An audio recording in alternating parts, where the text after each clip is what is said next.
Hello साथियों, नमस्कार। आशा करते हैं कि आप सब ठीक ही होंगे। और आज आप लोगों के लिए बहुत ही इंपॉर्टेंट वीडियो लेकर के आया हूं, जिसमें आपको कुछ लिखा हुआ तो नहीं दिख रहा है, लेकिन हम जो समझाएंगे आपको बहुत ही इंपॉर्टेंट और आपके लिए फायदा रहने वाला है। जैसा कि आपको पता है कि 30 सितंबर को बीपीएससी 69 का पीटी एग्जाम होने जा रहा है। उसको ध्यान में रखते हुए आपको अब बचे 3 दिन में, मतलब लगभग 2.5 दिन में, अब 2 दिन बचा हुआ है, 28, 29 और आज का आधा दिन।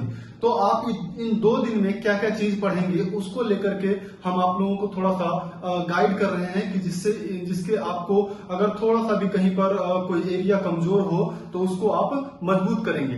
ठीक है, अगर मान के चलते हैं कि हम ये मान के चलते हैं कि आप लोगों ने अच्छी तरह से पढ़ाई की होगी, और लेकिन अब ये जो बाकी के ये जो 2.5 दिन बचे हुए, 3 दिन बचे हुए, इसमें आप क्या पढ़ेंगे उसको लेकर के हम आपको बताने वाले हैं। तो इसको ध्यान से देखिएगा। सबसे पहली बात कि आपको बीपीएससी 69 के लिए, बीपीएससी 69 पीटी के लिए आप लोगों को बहुत ही ज्यादा ढेर सारी शुभकामनाएं हैं, और मेरे तरफ से गॉड से विशेष है कि आप इजीली क्या करेंगे कि अपने क्वेश्चंस को टैकल कर पाएंगे, आप एग्जाम क्रैक कर पाएंगे।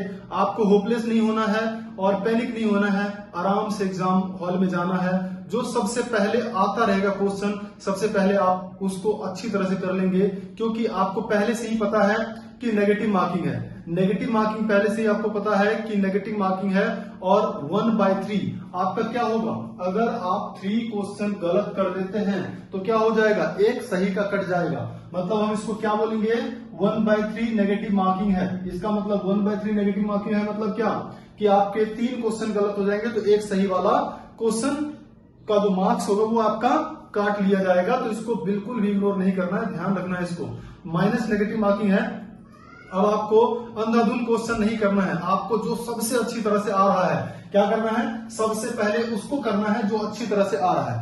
फर्स्ट में आपको वही क्वेश्चन करना है जो अच्छी तरह से आ रहा है। अब बात करते हैं कि अब मान के चलते हैं कि वो क्वेश्चन कब से कब 60 हुआ, ठीक है, लेकिन आपको कम से कम 100 क्वेश्चन अटेम्प्ट करने हैं, ज्यादा क्वेश्चन अटेम्प्ट नहीं करना है। 100 क्वेश्चन आपको 100 या 110 क्वेश्चन अटेम्प्ट करना है। अगर आप 100 भी करते हैं तो 85, 86 के आसपास और 90 के आसपास कट ऑफ आएगा, उससे आपका क्वेश्चन हो जाएगा।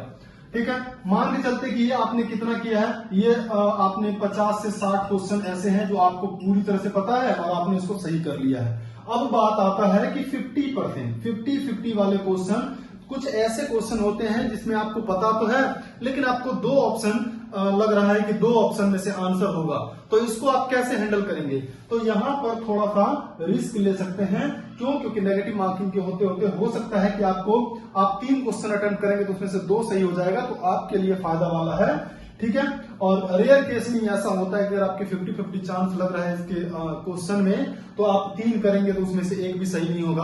अगर आपका 1 भी सही हो जाएगा तो कोई भी उसमें नुकसान आपका नहीं है, लेकिन अगर आपका 2 सही हो जाएगा और तीनों सही हो जाएगा तो आपके लिए फायदा ही फायदा है।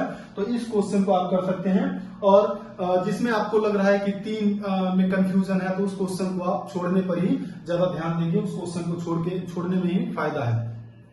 अब बाकी हम बात करते हैं कि ये तो हो गया कि किस तरह से आपको एग्जाम हैंडल करना है। सबसे पहली बात, आप ओएमआर को जो भरेंगे तो एग्जामिनर जो कंट्रोलर होता है, एग्जामिनर जो इन्विजिलेटर होता है, आप उनको अच्छी तरह से पूछ लेंगे। अगर आपको कहीं भी दिक्कत लग रहा है तो क्या करेंगे, आप वहां से उनसे पूछ करके ही भरेंगे, क्योंकि आपको बहुत ही ज्यादा टाइम मिलता है इसको ओएमआर शीट को भरने में। तो ज्यादा जो है जल्दी नहीं करना है, आप इजीली कंसंट्रेट होकर के बिल्कुल नॉर्मल मोड में आपको एग्जाम देना है। ठीक है, और दूसरी बात, आप अपने सारे डॉक्यूमेंट्स लेकर के जाएंगे, क्या क्या डॉक्यूमेंट्स आपको लेके जाना है उस हिसाब से आपको ये लेकर के जाना है। अब हम देखते हैं कि ये जो 3 दिन बचा है इसमें आपको पढ़ना क्या है।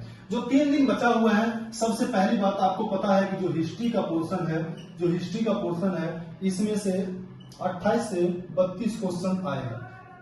कितना आएगा, 28 से 32 क्वेश्चन आएगा। एक तो ये वाला आपको देखना है, दूसरा साइंस वाला भी सेम है, साइंस वाले में भी कितना है, 28 से 30 क्वेश्चन इसका आएगा।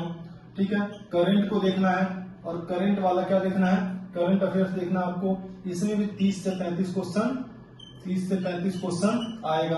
और एक देखना बिहार स्पेशल, बिहार स्पेशल भी देखना है, ये 25 से 30 क्वेश्चन ये आएगा। ये एक मेजर सेगमेंट है जिसको पढ़ करके, जिसको रिवाइज करके आप इजीली एग्जाम में पास हो सकते हैं। तो आपको अब नया कुछ भी नहीं पढ़ना है। नया पढ़ने के लिए जाएंगे तो जो आपने पढ़ा हुआ है अभी तक वो सारे भूल जाएंगे। आपको जो आपने पढ़ा हुआ है उसी को बार बार रिवाइज करना है। तो इन सब चीजों पर आप एक एक दिन का भी शेड्यूल बनाएंगे तो इनका रिवाइज हो जाएगा। और इन सब चीजों को अच्छी तरह से अगर आप रिवाइज करके जाते हैं, आपको किसी चीज को छूना नहीं है। आपने जितना पढ़ा है बस उसी के बेसिस पर करना है उसको, ठीक है। लेकिन आप इन चीजों को ये 3 दिन में आप इनको देख सकते हैं और देखने के बाद इसको आप इजीली क्या कर सकते हैं, इजीली इस क्वेश्चन को हैंडल कर सकते हैं। तो इसी तरह से आपको पढ़ना है और यही बताने के लिए हम आप लोगों के समक्ष आए थे कि आप एग्जाम में बिल्कुल भी पैनिक नहीं होना है, ठीक है। और आपका मेहनत, आपका जो एग्जाम हॉल में परफॉर्मेंस होगा उस पे कहीं ना कहीं आपकी मम्मी पापा की, आपके माँ बाप की, आपके समाज की, सभी की आशाएं आपसे जुड़ी हुई है। तो आप उस हिसाब से अपने को प्रूव करेंगे और अपने आप को साबित करेंगे, ठीक है। तो बिल्कुल भी पैनिक नहीं होना है, आराम से एग्जाम देना है और आप ये समझ करके चलेंगे कि एक सीट इसमें से मेरा है, ठीक है। आप ये समझ करके चलेंगे कि एक सीट अब मेरा है। अब वो एक सीट पहला वाला भी हो सकता है, लास्ट वाला भी हो सकता है, तो बिल्कुल, लेकिन लास्ट से पहले आपका सीट होना चाहिए। इस हिसाब से आपको मेहनत करना है, ठीक है। और सेंटर पर आप आधा 1 घंटा पहले जाएंगे कि आपकी जो पूरी साल की मेहनत है, इस मेहनत से जो है आपको कोई नुकसान ना हो। और आप 1 घंटा आधा घंटा पहले अगर सेंटर पर पहुंच जाएंगे तो इजीली आप सब कुछ देख करके वहां पर आराम से आप जाएंगे।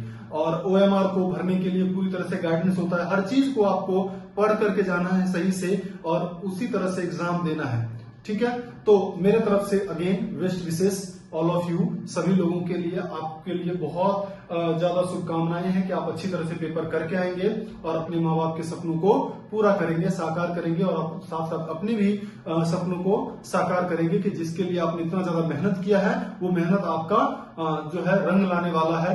तो ये मौका आपको चूकना नहीं है, जो आपने मेहनत किया है उसी हिसाब से पढ़ना है, ठीक है। तो मेरे तरफ से बेस्ट विशेष, मिलते हैं जल्द किसी और वीडियो में। जय हिंद, जय भारत।